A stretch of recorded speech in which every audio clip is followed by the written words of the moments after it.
Le clavier est un périphérique d'entrée composé de touches. Il permet de saisir du texte, des chiffres et des commandes. Il est organisé en 6 groupes appelés pavés, dont le premier groupe est le pavé échappement, qui contient la touche échappe qui permet d'interrompre ou d'annuler une action. Le deuxième groupe, c'est le pavé de fonction qui contient les touches fonction allant de F1 jusqu'à F12 qui permettent d'exécuter des commandes spécifiques selon les logiciels utilisés. Le troisième pavé est le pavé de navigation qui contient des touches utilisées pour naviguer et gérer les documents et l'écran tels que insertion, suppression, début, fin, page suivante, etc.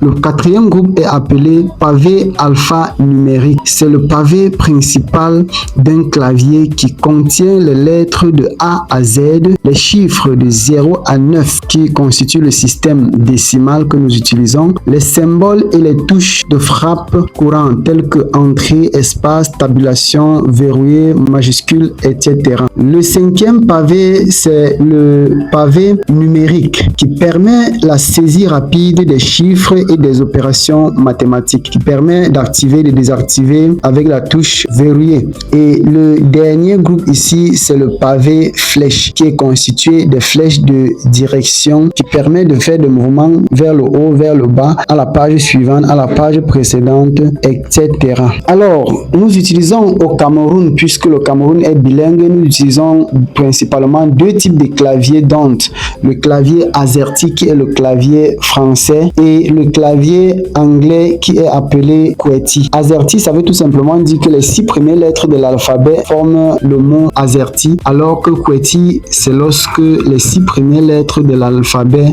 forment le mot QWERTY. Dans la prochaine leçon, nous allons voir comment changer les langues du clavier, c'est-à-dire paramétrer un clavier AZERTY de telle sorte qu'il puisse fonctionner comme un clavier QWERTY et vice-versa. Alors, si vous n'êtes pas encore abonné à notre compte, faites-le maintenant pour nous encourager et à la prochaine.